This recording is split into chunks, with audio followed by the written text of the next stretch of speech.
Three topics, always rational, sometimes controversial, occasionally irreverent observations, analysis of the news, the issues, the trends, the state of the world. This is the reality show on the Ayn Rand Center UK YouTube channel. Thank you for joining us. And I am joined, you are joined, we are joined by my brilliant co-hosts. Michael Leibowitz is in the house. Michael, how are you doing today? I'm doing fantastic. Now we have a first timer, Linda Cordair of Quint Cordair Fine Art and many other things. Linda, it is good to have you on the reality show. How are you doing this morning? Thank you. Good morning. It's a rainy day in Jackson, Wyoming, but it's still a beautiful day. Happy to be here.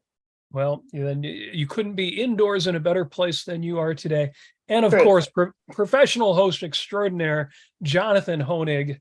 How are you doing on this fine day? Great, Robert. Great to be with you, with the rest of our hosts, and most importantly, with the super chatters and the supporters of the Ayn Rand Center UK who make this show and all of our programs possible. Now, Jonathan, I'm glad you brought that up because I want to see it. I want to see the super chat. It's Friday. We're going to wrap up the week. You folks watching on YouTube, watching live, you're going to love this. But while you're watching, put your comments in the chat. We want to see that back and forth.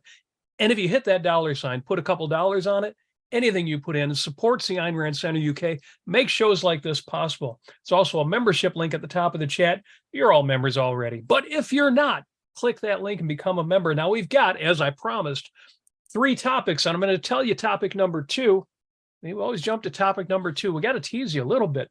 The UK has been facing the breakup of the Union for quite some time. You know, Scotland is thinking about independence. Everybody wants independence. Well, haven't we been here before? We're going to talk about that. Our third topic, though, we are going to get a little bit into, and this is going to connect to a lot. How do you deal with overwhelm? How do you deal with burnout? We're going to give you some practical tips, but you're going to have to wait for that. Our number one topic, where we starting off the day from the Independent, the UK Independent News. London chef apologizes after criticism for all-white, all-male kitchen team. What on God's green earth? But sure enough, there is a famous chef in the UK, shows pictures. He's a social media guy, so he's putting his pictures up on Instagram, on the socials. Here's the guys in my kitchen, my chefs. These guys are great. But they're all guys, and they're all white, which makes it even worse. Team, what do we think of this controversy? This guy has actually taken so much flack, he's apologized. He went on Instagram and said, oh, yeah, sorry, I'll try harder. What do we think of this? I'll jump in just briefly because it reminds me exactly of what Miss Rand wrote about as racism as this barnyard mentality. We quote a little bit of in the book, a new textbook of Americanism. Many of our co-panel members of the channel participated in, but this idea, Robert, of looking at people like cows at a farm. Well, we got three brown ones and three white ones and three black ones. Not looking at any of the actual individuals participating here. I didn't know this particular chef, but turns out he was a TikTok star. This is seems like a very self-made young man. He was so proud of his team. He wanted to show them out there to celebrate their success. And all the public or all the kind of vox populi saw, it was counting up again. How many this color cows, how many that color cows? And just as Rand said, it's just racist. It's this ugly barnyard mentality that is not fit for a human being. I agree, Absolutely. Jonathan. I am so ready for things to stop being about color, stop being about DNA. Why can't it be about your skill level, how hard you've worked to be a good human? If we were to have, and I use this analogy sometimes, we've got BET, right? You've got Black Entertainment Television. If we had WET, wet, I'm not sure it would mean the same thing, but it's time to move on, and it's time to be about individuals, about people. You're either a good person or you're a bad person. Should have nothing to do with the color of your skin, but everything about who you are as an individual. I think that this whole identity politics nightmare that we're living through is absolutely absurd. And to me, one of the most disheartening things about the entire episode was the apology, because initially the guy stood up for himself, but then he ultimately caved to the mob. And part of me understands. I mean, he's got to make a living, right? And if people are going to start maybe boycotting him or, not showing up, that's tough. But at the same time, at some point, enough is enough. And it's time to just stand up and say, I don't care about your nonsensical wokeness or whatever else you have. But it just got me thinking, like, if I was to see a picture of the Los Angeles Lakers, right, or any professional basketball team, I could say the same thing. Well, hey, wait a second. I'm a short white guy. Where's the diversity, equity, and inclusion for us short white guys who can't jump with no athletic ability? Shouldn't we be able to play professional basketball too? I mean, it's just stupid. Who goes into a restaurant to eat food and looks around and says, wait a second, let me take the race and the gender of each of the people working here? It's just dumb. Part of the problem that I'm seeing, and I spend a lot of time on social media promoting what we do, is the amount of bullying that takes place. The keyboard Karens, people who sit there and frankly have nothing else to do but bring in the negative. And that just exacerbates the problem. People are just feeding on this frenzy. As soon as one person posts something negative, and you know what, this guy's being bullied. This is schoolyard bullying, but it's been elevated to a ridiculous level. And these are adults, which is shameful.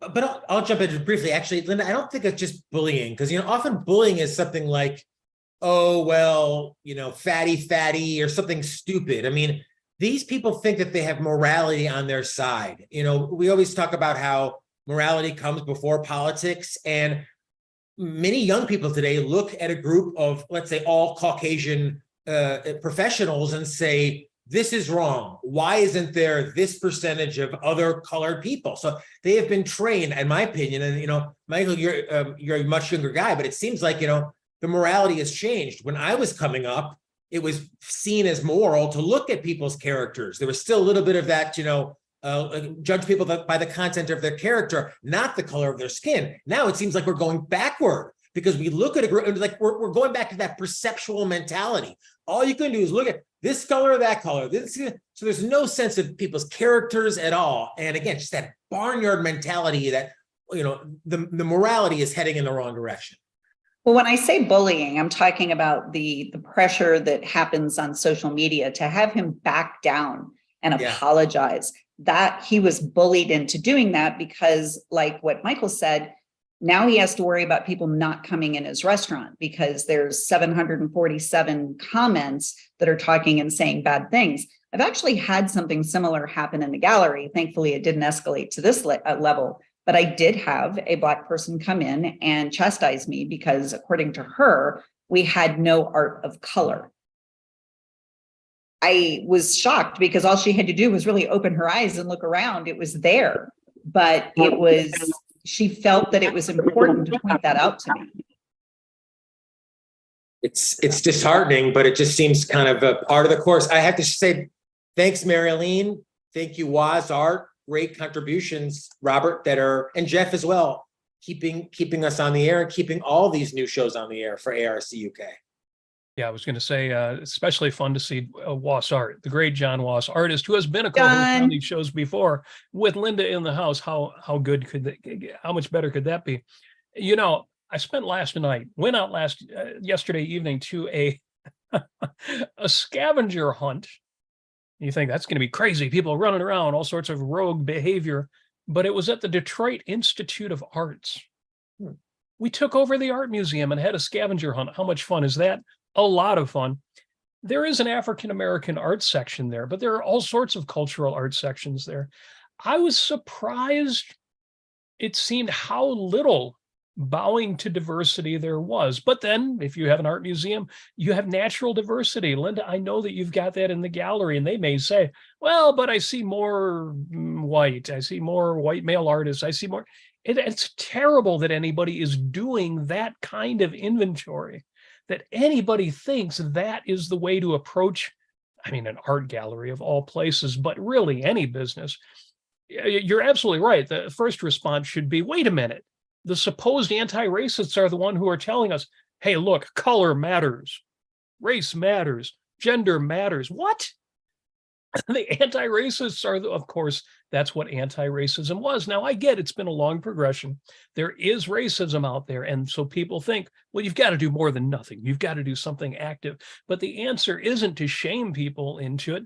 It is simply, well, the answer is individualism, the individual rational judgment of people saying, I want the best in my life, and I don't give a rat's ass what race they are. That is going to be the answer.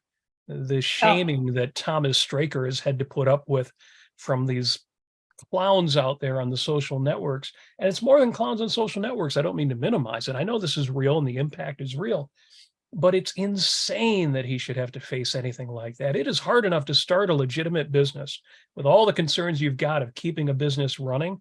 And you're supposed to waste your time worrying not only about whether you're diverse enough, but whether people think you're diverse enough. Insanity. That's what's so, disheartening about this is that this was like a young UK success story at a time the UK economy's, fighting with even higher inflation than we are here at home. Young, brash, exciting success story. This was his post, celebrating his success, and I think we as objectivists take pride in pride. When you've accomplished something, you could post and say, look what I've accomplished, look what I've been able to do. And then, as Linda said, people coming and shitting on it because, wait a minute, you don't have the right color skin and we're going to chastise you. We're going to boycott your business. And Michael, like you said, basically shaming him into an apology just to stay alive. Otherwise, he looks like some kind of a moral animal. It's just like, you have to just shake your head. And as an investor, I say, why would I want any part of that?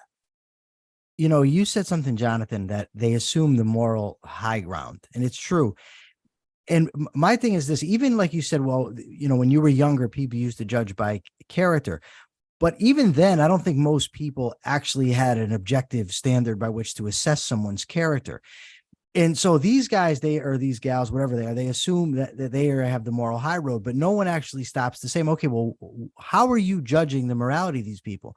I interviewed the editor of Mother Jones magazine. He had written an article about generational wealth, dynastic wealth.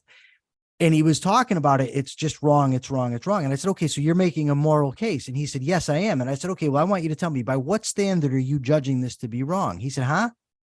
And I said, well, how are you assessing this behavior to be wrong? And he said, well, I think it's wrong. And I said, okay, but you're advocating for the government to use force against people. And if you're going to do that, I need a little bit more than it's Michael Mechanic's opinion that it's wrong. And that's the same thing with these people that are saying you need more diversity. If you just stop and ask them, well, why? Tell me why.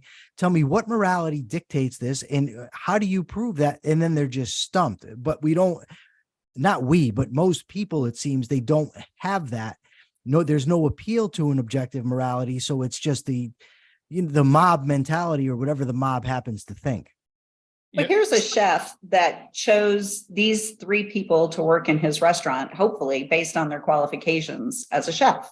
I'm a closet chef. I love to do this. You can either scramble an egg or you can't. You can either cook a steak perfectly or you can't. It has nothing to do with the color of your skin. And who's to say that anybody with a different skin color even applied for the position? But again, this is somebody coming in and saying, you have to do it my way. No, we don't. Now, I'm not usually the one to be provocative, but I've got to say, our producer who helped organize this topic has a couple of questions for y'all, because we're all outraged and we all should be outraged. And we all have an idea what the mob mentality out there is. And I think we're right about that. But our producer says, why do some people buy into this point of view so easily? And we know sheep and mob, but I mean, we're looking for the better answers. And also, is there anything to be said for the outrage against the chef? What do you think? In the better people out there, what the hell is going on here? Any thoughts? I don't know. I know I actually used the word mob mentality, and I think it is, but it's hard to say actually how many people are buying into it, because it's often just the loudest voices that get heard. And it doesn't necessarily mean that your average guy on the street is worried about diversity, equity, and inclusion. But if you do have a loud group, then it gets heard more and more because nobody else is really pushing back at it. Why people accept it, I don't know. I mean, I think people always have. I mean, they accepted racism was okay for a long period of time. It was just, that was the thing to do. And so I don't know why that's the case necessarily. I think it just kind of gets picked up almost by osmosis, where it's like a vacuum being filled and then the loudest voices fill it. Well, the technology that we have available to us has made it too easy for people to express some of the terrible things that they're expressing out there. And, you go back to the keyboard warriors, the Karens, and every little bit of fuel on the fire. I mean, I've been in rooms where you come back with a moral standard, you come back with something, and 10 other people will come in and just for the sake of arguing. It's almost become entertainment for them, which is sad.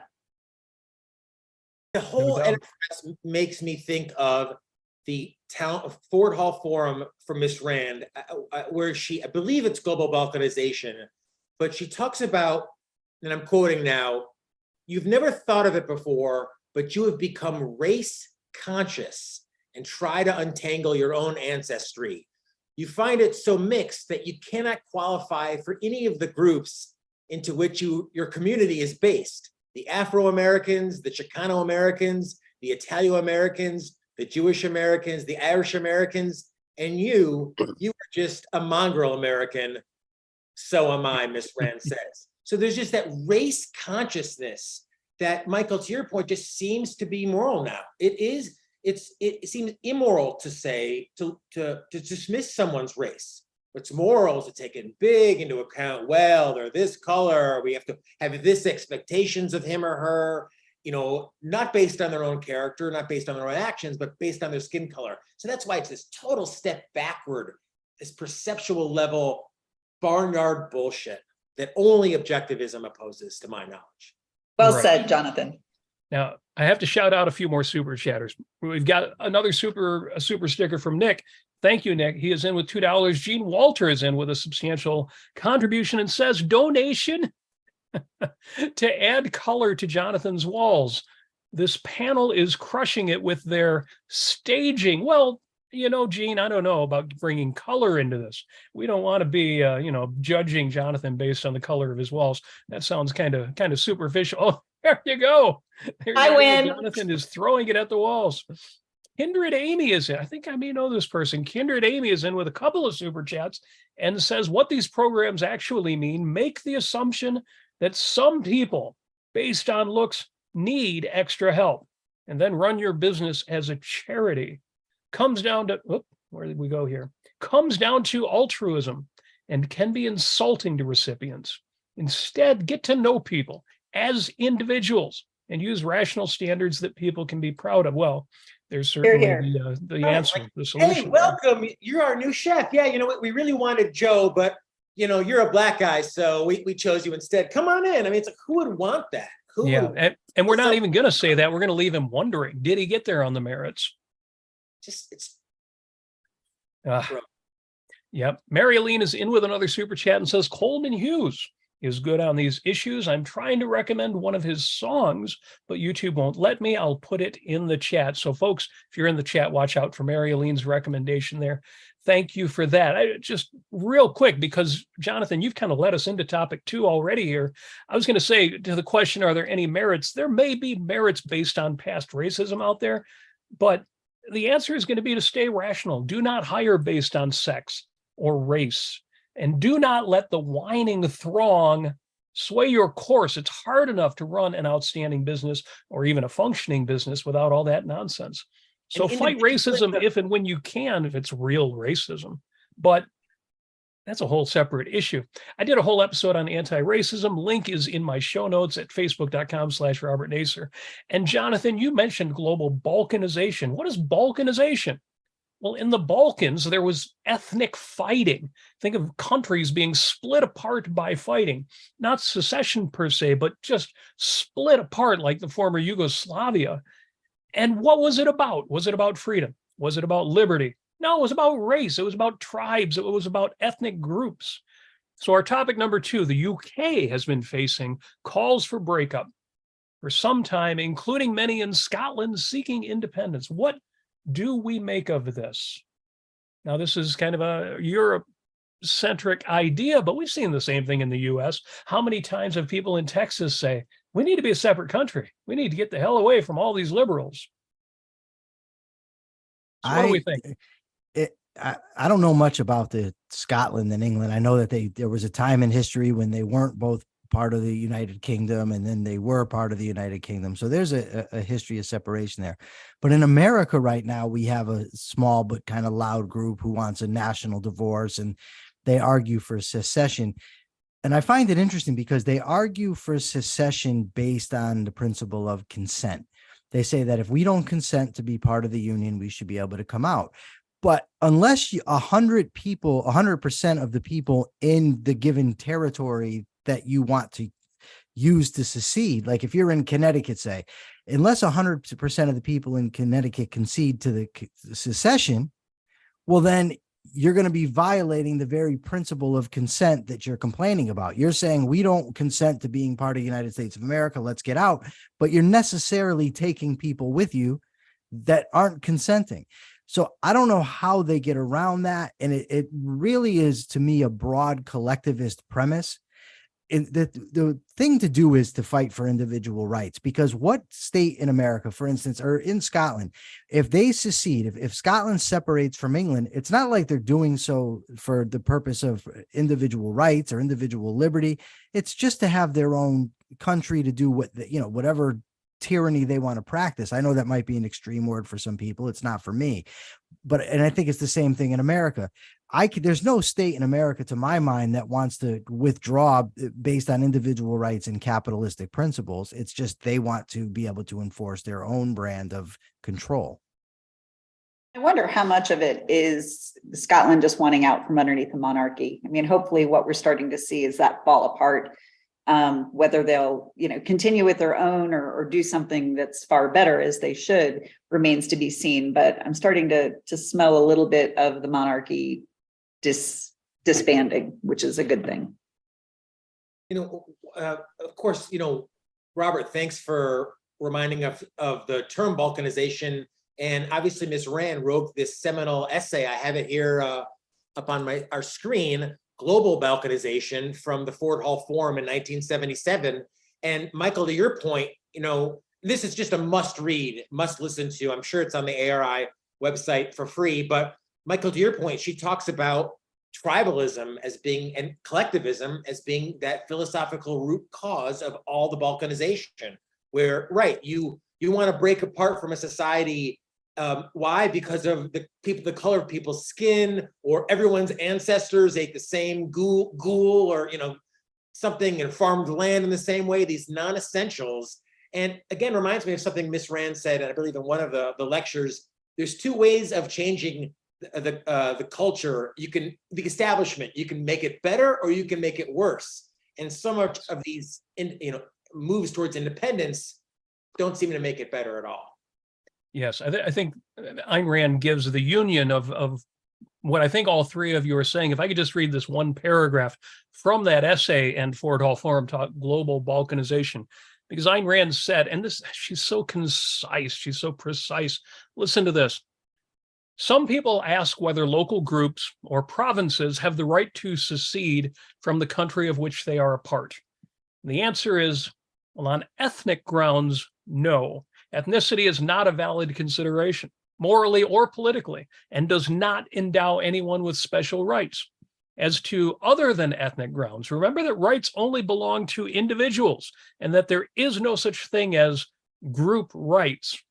If a province wants to secede from a dictatorship, or even from a mixed economy, in order to establish a free country, well, it has the right to do so. But if a local gang, ethnic or otherwise, wants to secede in order to establish its own government controls, it does not have that right. No group has the right to violate the rights of the individuals who happen to live in the same locality. A wish, individual or collective, is not a right, unquote. So again, exactly in accordance with what you, Michael, said about, you can't, the majority can't decide, well, everybody in this area, whether you're part of that majority or not, you now have to be part of our new government. It's absurd. It's outrageous. And yet we live in a time where the socialists say, well, socialism's okay because it's democratic socialism. The majority willed it. Well, now we've got your national divorce folks saying, well, national divorce, a secession is okay because the majority in this state of Texas or Idaho or wherever want it. what's just still so disheartening is that how even in Europe, which is kind of bloodstained over so many years of, fighting between these countries, stacked into the small little area, even now, there doesn't seem to be any type of consensus or agreement on some basic principles which have produced any of the wealth, that has transpired even in the last couple hundred years. So, even the balkanization Ms. Rand alluded to in that article from the 70s, as Linda said, we got the Scots, this, and obviously everything with the Middle East. It seems like that tribal collectivism, often based on these non-essentials like skin color and family lineage, have not ebbed one bit. Yeah, it's real racism, the real racism that's out there, this collectivism. Of course, nobody's against that, particularly not our folks our friends on the left who claim to be fighting racism, who claim to be anti-racism, and yet think collectively. The contradiction should be obvious. They should be embarrassed, but never in a million years would they understand it unless they're listening to and watching the Ayn Rand Center UK. Folks, thank you. Thank you for seeing that activity in the chat. Would love to see a couple more super chats before we wrap up. It is the last day of the week. And I really appreciate the way the panel has brought these two topics together. But we've got a third topic that's going to be of practical use to you. It's going to be a moneymaker and one more reason to support your favorite channel, the Ayn Rand Center UK channel.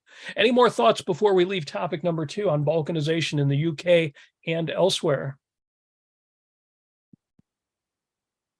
No, I think we're good. I think Ayn Rand is good. Incidentally, on my Facebook wall, I've shared my show notes for this episode, links to Global Balkanization on YouTube, her Fort Hall Forum speech, links to her article on racism from the virtue of selfishness. If you need any more clarity on this issue, or you just want the refreshing clarity that comes from reading Ayn Rand's words, that's hard to beat. Now, our producer suggested a third topic, and maybe I suspect this will end up tying back into the other two as well. Topic number 3, folks. Take home points here. Get out your pen and paper. Be prepared to take notes. Not because you have to, but because you're going to want to. How do you avoid becoming overwhelmed and burnt out?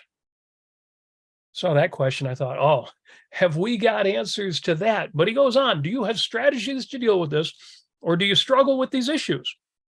Is there something philosophic involved in these issues, or is it primarily psychological? So I want to hear from the team. What do we think about that one? How do you avoid becoming overwhelmed and burnt out? And Linda Cordair is running 2 different businesses in 2 different states. And of course, you have to deal with the emotional overwhelm on the positive side as well, being surrounded by the magnificent things you are. Linda, how do you deal with or avoid overwhelm and burnout? I don't avoid it. I wish I could. I wish that I had the magic solution to avoiding it. It just happens. And different situations call for different solutions. I do think that some of it is philosophical. I think confidence plays a huge role in, if not avoiding it, at least recovering from it. So our business is one that has extreme highs and lows. And particularly over the last 15 years, we've seen highs and lows I never imagined we would see, from the 2008 to earthquakes and fires. And I mean, it just, every time it was like, where are the locusts? And when it gets to me, I try to just do some good self-care. I love to go fishing. Tuesday, I fished for 11 hours on 3 rivers, and it was great. And that helps me recover. I'll have the occasional cocktail. That helps me recover.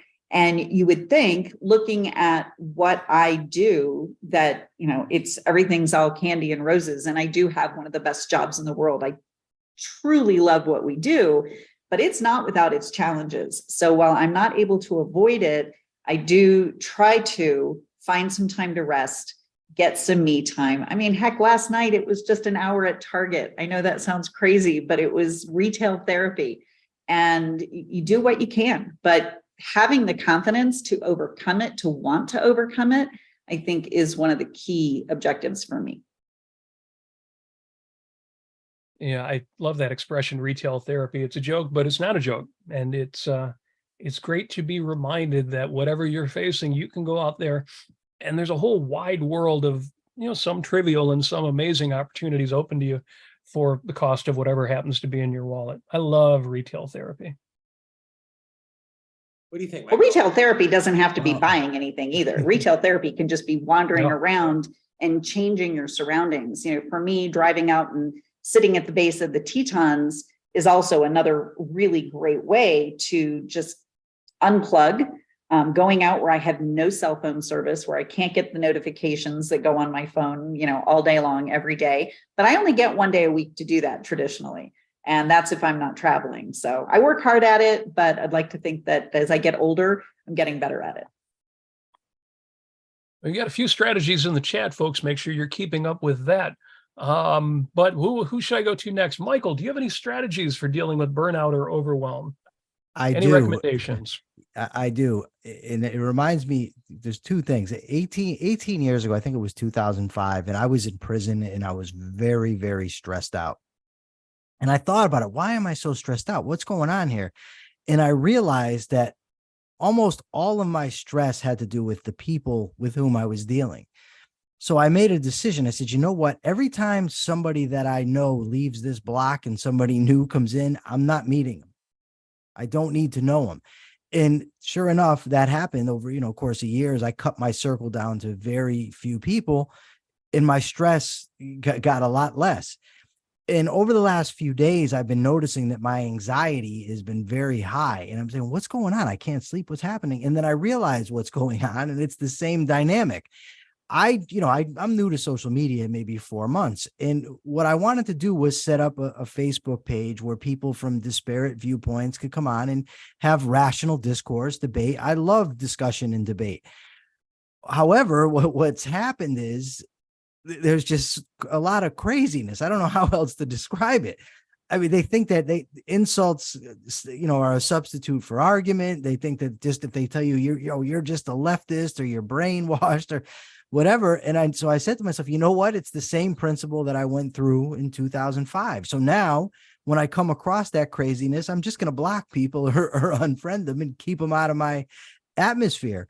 And I mean, but the principle can be applied along any number of lines. It's just, if something's causing me an abundance of stress and I can do without it, the thing to do is do without it, separate myself from it. Now, obviously in life, there's things that you have to deal with. You simply can't separate from, but when you can, if it's causing stress, I just get rid of it.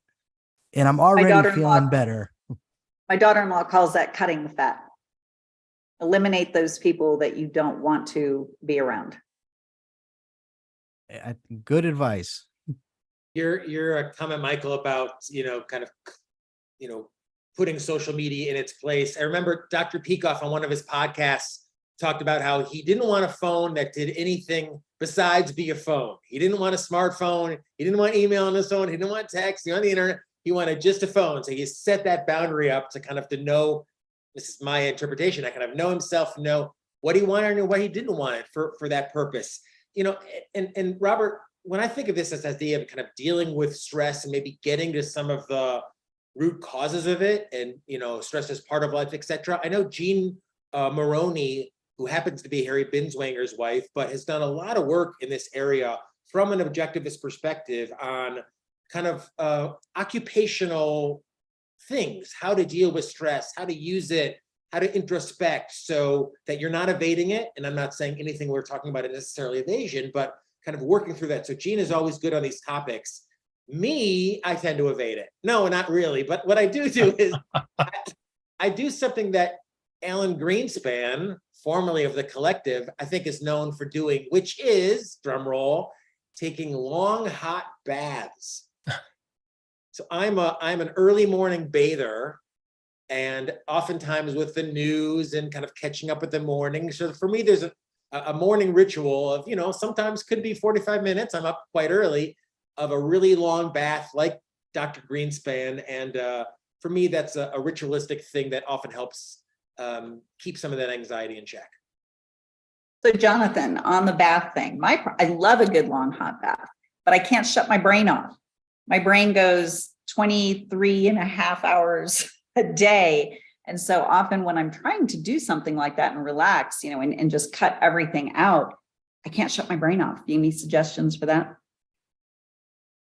Oh God, this is so out of my area, so out of my bailiwick. I mean, I know it's difficult as well. I mean, you know, I honestly, Lena, I don't have any great suggestions for that. I think, you know, you kind of have It's to tough. do that You use, introspection, you know. use the same tricks you would use to get to sleep at night.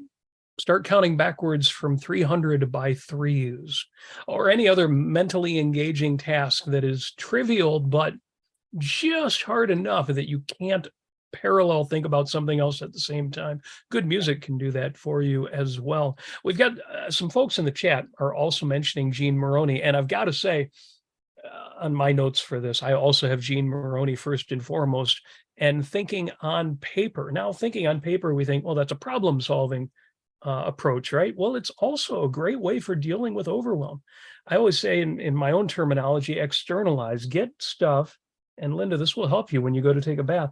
Grab a legal pad or a clipboard, pencil and paper. It's not the same on a computer. It's a different modality to write, but get that stuff out of your head.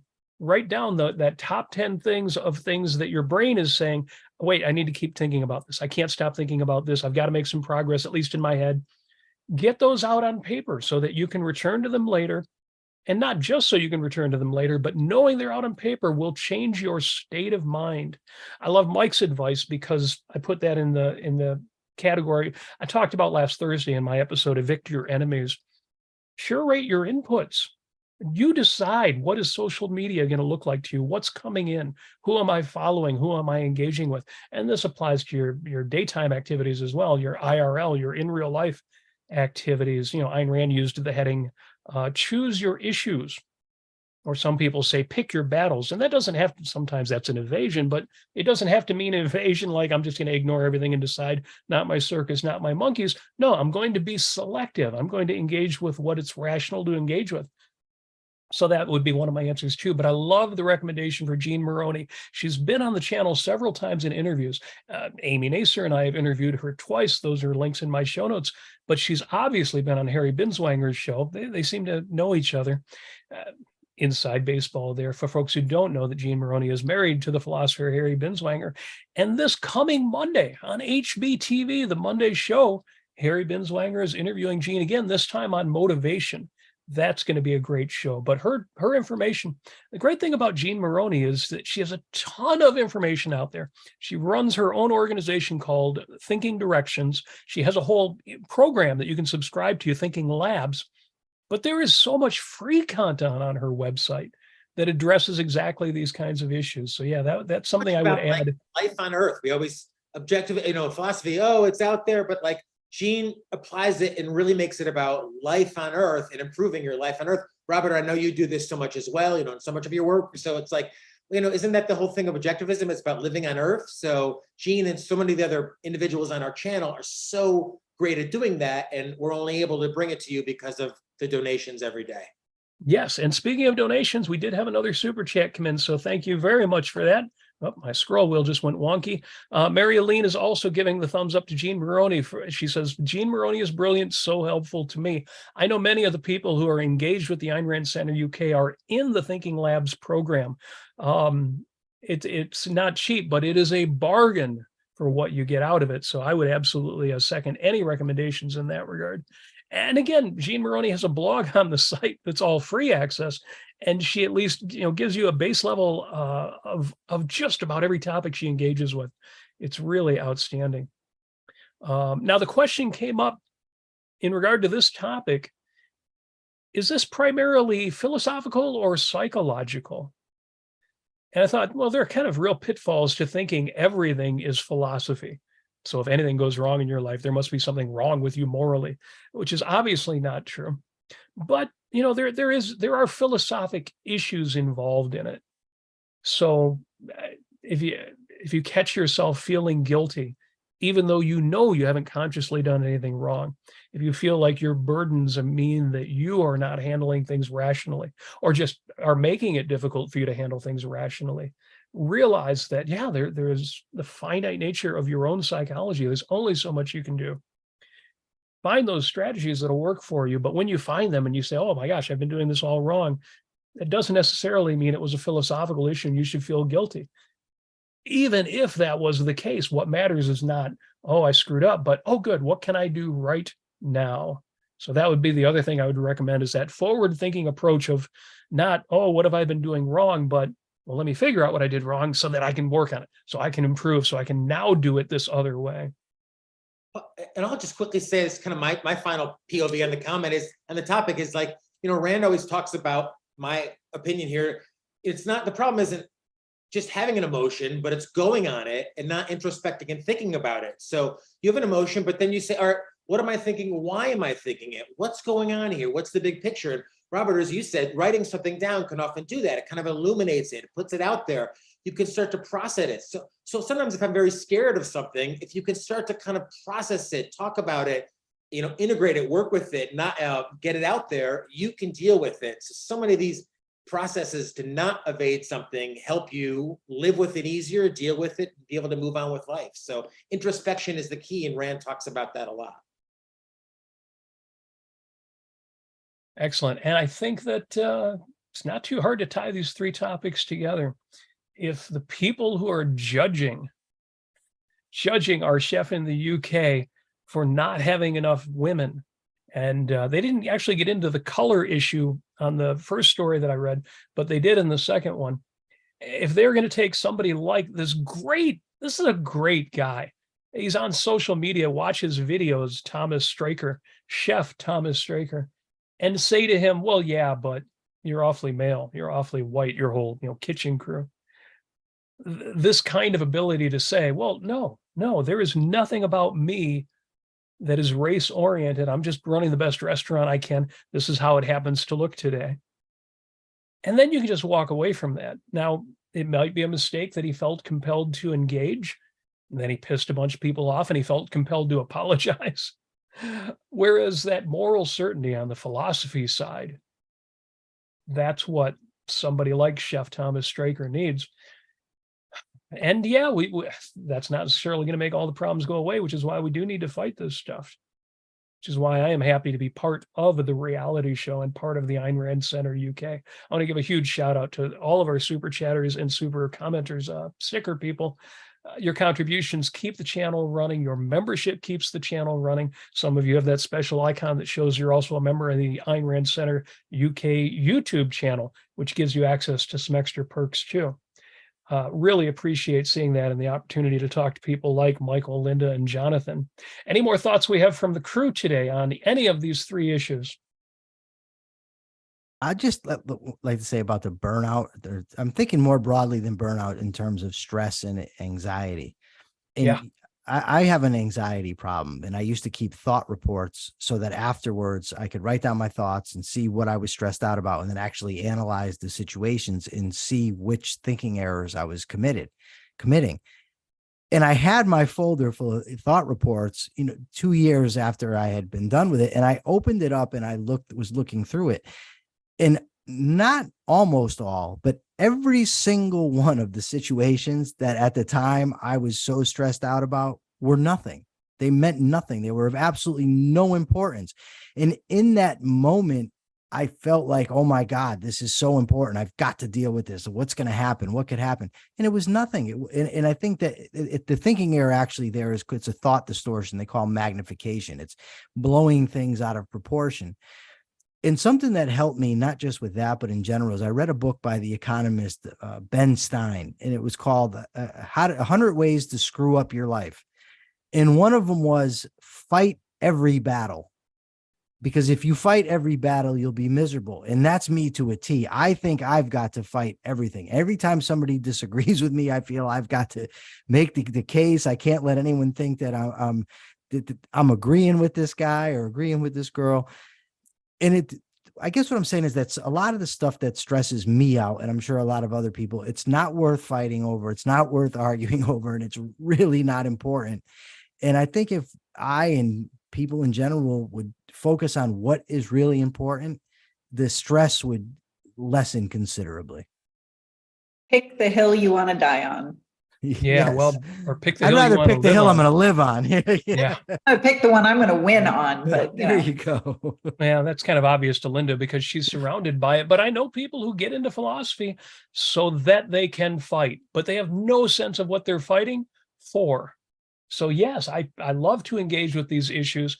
I don't mind getting involved in battles. I've stood out in front of the White House with protest signs, but it was an end in itself. It was a passion of mine. It is what I love about this world and what I want to fight for. So you're right. The vast majority, this is an old expression. You folks will have already heard this, but it's 100% true. The vast majority of the things we worry about are never, ever going to happen. And we think, well, so many bad things happen. How can you say that? But think about it. Think about how many things you worry about, or how many things you thought were really important news 2 weeks ago that don't matter at all. Pick up a newspaper from 2 weeks ago and you tell me which issues in that newspaper 2 weeks ago are still issues. If they are still issues, they're probably the ones we talked about on this channel, because the ones that suggest societal trends, the ones that say something about philosophy, yeah, that's my home turf. That's where I fight. That's where I have my battles. And again, not because I want to worry about, oh, the world's going to hell. No, it's because I love this world and I want to engage in these issues and try to keep us on the right track. So I appreciate that. You've got to curate your inputs. You've got to decide this is what's worth engaging with. And you're right. Most of the things we worry about 2 years later, why? I mean, yeah, maybe I needed to buy locks on the doors or buy insurance or support the local police or all the things you do have to do. But then I should have been done with it. I should have been able to walk away and say, okay, here's what I'm passionate about. Here's where I want to fight the woke, not because I want to get into it all day with them and be miserable, but because I want to be able to say, look, here's what's right. Here's why you people are wrong. I think we did a pretty good job with that today. Any more thoughts?